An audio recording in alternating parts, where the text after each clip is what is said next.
Olá, irmãos, a graça e a paz do Senhor Jesus, tudo bem com vocês? Estamos aqui mais uma vez para compartilhar uma palavra devocional, para que o Senhor possa ministrar no seu coração e você possa se alimentar das verdades que nos transformam e que nos libertam. Amém? O texto de hoje está lá no primeiro livro da Bíblia, em Gênesis, capítulo 3, do versículo 6 até o versículo 12. Diz assim o texto: Vendo a mulher que a árvore era boa para se comer, agradável aos olhos, e árvore desejável para ter entendimento, tomou-lhe do fruto e comeu. E deu também ao homem, e ele comeu. Abriram-se então os olhos de ambos, e percebendo que estavam nus, coseram folhas de figueira e fizeram cintas para si. Quando ouviram a voz de Deus, do Senhor Deus, que andava no jardim pela viração do dia, esconderam-se da presença dele, o homem e sua mulher, por entre as árvores do jardim. E chamou o Senhor Deus ao homem e lhe perguntou: Onde estás? Ele respondeu: Ouvi a tua voz no jardim, porque estava nu, tive medo e me escondi. Perguntou-lhe Deus: Quem te fez saber que estavas nu? Comeste da árvore que te ordenei que não comesses? Então disse o homem: A mulher que me deste por esposa, ela me deu da árvore e eu comi. Amém?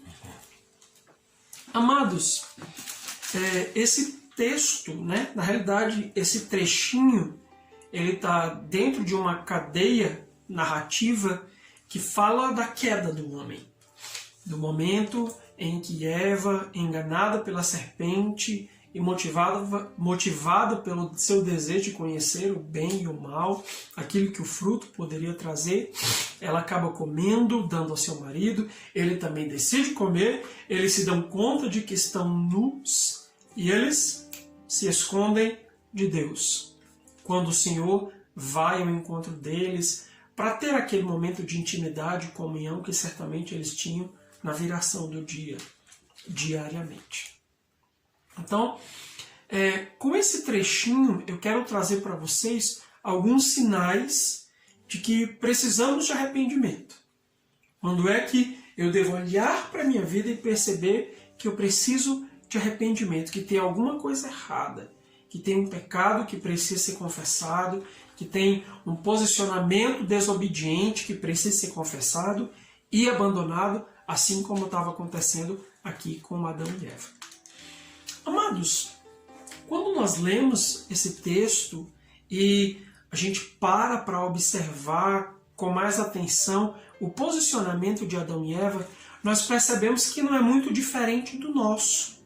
Quando nós pecamos contra Deus, existem algumas tendências do nosso coração, algumas coisas, alguns sinais que nós damos, ou que nós sempre somos tentados a trilhar esse caminho, e que é exatamente sobre esses sinais, sobre esse caminho que eu quero convocar você a pensar, a fim de que a gente possa fazer o caminho de volta de maneira correta. O primeiro sinal a gente encontra aqui quando eles comem, abrem-se-lhe os olhos, eles percebem que estão nus e de repente eles tomam folhas de figueira, eles fazem ali uma tanguinha, uma cinta e colocam, e supostamente na cabeça deles o problema está resolvido. O primeiro sinal é quando criamos os nossos métodos que são ineficazes de resolver o nosso pecado, o nosso problema, a situação ali. Adão e Eva haviam pecado, desobedecido a Deus, e como forma de resolver essa situação, eles fizeram aquelas cintas ali, algumas vestes de folhinhas de figueira, porque era a forma que eles tinham de esconder a sua nudez. Ou seja, voltar a estar cobertos outra vez. O problema é que outrora eles estavam cobertos da glória de Deus. E quando eles pecam, aquelas folhas de figueira, elas não estavam trazendo a glória de Deus de volta. Pelo contrário, estavam expondo a estratégia humana de lidar com os próprios pecados. Isso é interessante porque geralmente muitas pessoas, quando elas pecam, ao invés de correr para o arrependimento, elas começam a pensar em planos mirabolantes de resolver o seu pecado. Não, eu vou passar um ano sem fazer determinadas coisas, eu vou fazer isso, eu vou fazer aquilo, não, eu tenho que tomar determinada atitude, não. E todas essas coisas sem arrependimento, elas representam a tanguinha, a cinta de figueira, de folhas de figueira que Adão e Eva fizeram. Você consegue entender isso? Eu não estou dizendo que quando nosso coração se determina de eu vou ler mais a Bíblia, eu vou orar mais, não, eu vou à igreja todo fim de semana, eu vou participar da célula. Se todas essas coisas, elas estão sendo a estratégia que eu tenho para lidar com o meu pecado sem me arrepender, essas estratégias estão erradas. Entenda o que eu estou dizendo. Porque a primeira coisa que nós precisamos fazer ao pecarmos contra Deus, ao agirmos de maneira errada, nós precisamos nos arrepender. Não é fazer promessas. Não é fazer promessas de jejuns mirabolantes que vão expiar a sua culpa. Foi o que eles fizeram. Mas é andar pela via, pela rota do arrependimento. Então, toda estratégia humana sem arrependimento é ineficaz para lidar contra o problema do pecado. O segundo sinal de que precisamos de arrependimento é quando o jardim ele se torna um esconderijo. Ou seja, o lugar onde outrora foi de deleite, de estar na presença de Deus, de estar descoberto diante de Deus, se torna aquele lugar onde eu me escondo, onde eu sinto vergonha. É o que Adão diz para o Senhor. Não é? Porque nós estávamos nus, a gente percebeu e a gente decidiu se esconder. Quando eles ouviram a voz de Deus, eles correram para se esconder por entre as árvores do jardim. O lugar que outrora era lugar de descanso, de intimidade, de comunhão, agora era lugar de esconderijo. Ou seja, eles começaram a se esconder da presença de Deus. Então, se você não sente mais prazer em estar na presença de Deus, se existe alguma coisa que te impede de correr para a presença de Deus, de deleitar-se nele, essa coisa é pecado. E isso precisa ser confessado diante do Senhor. O terceiro sinal, aliás, que precisamos de arrependimento, é que quando nós ouvimos a voz de Deus, isso gera medo no nosso coração. Foi isso que Adão disse. Ouvimos a tua voz, percebemos que estávamos nus e sentimos medo.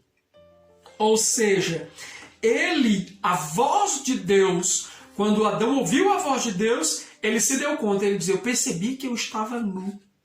A voz de Deus, ela sempre nos lembra, ou ela sempre descortina o nosso coração, descortina a nossa alma.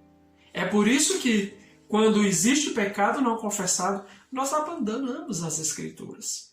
Porque a palavra de Deus, ela sempre confronta, ela mostra a nossa nudez, ela mostra quem somos, ela mostra o que está por dentro, por fora, por cima, por baixo, no coração, na mente, em tudo que é lugar.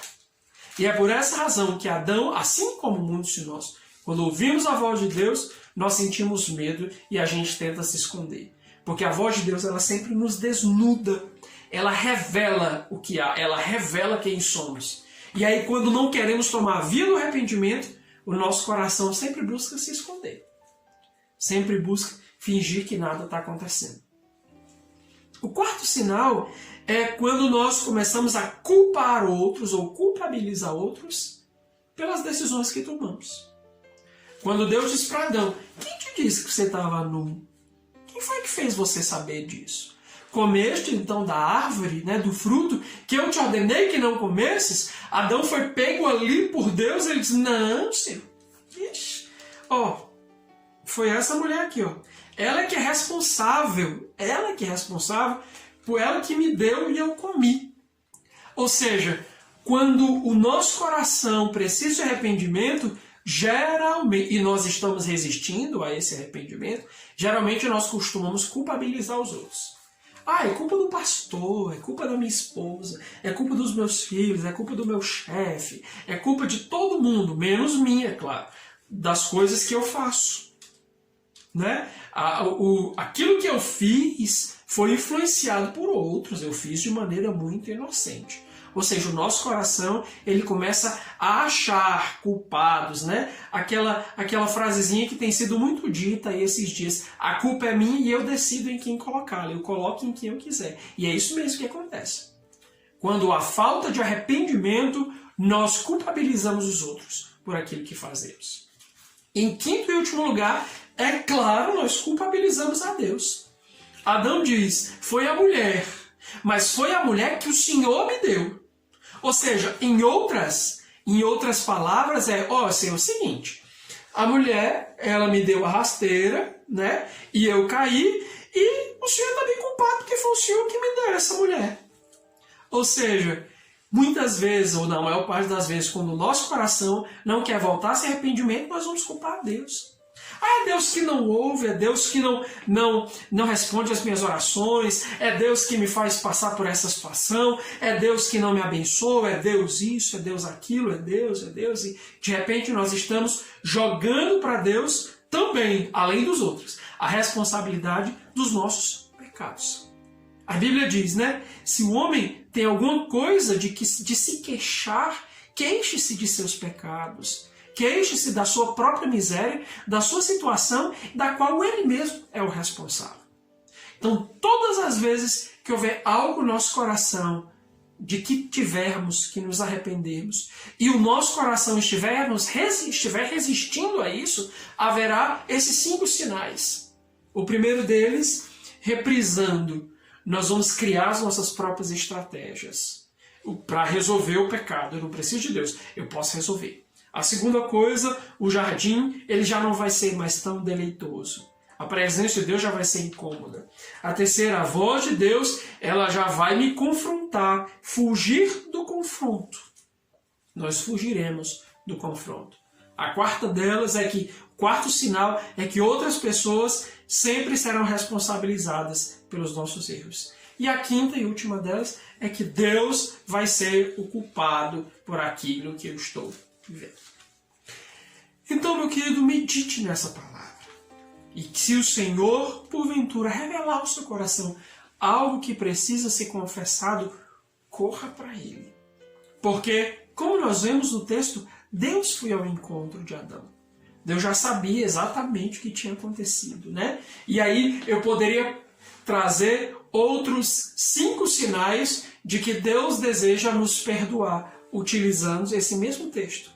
Deus foi ao encontro de Adão, Deus chama Adão, Deus confronta Adão, Deus responsabiliza Adão, enfim, mas isso pode ser para outro devocional.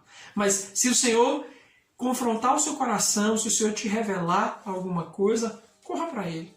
Não encontre estratégias, não encontre justificativas, porque o melhor lugar para sarar o nosso coração, para que os nossos pecados sejam perdoados, é na presença dEle. Amém? Então, que Deus te abençoe, tenha um domingo incrível na presença do Senhor, em nome de Jesus. Amém.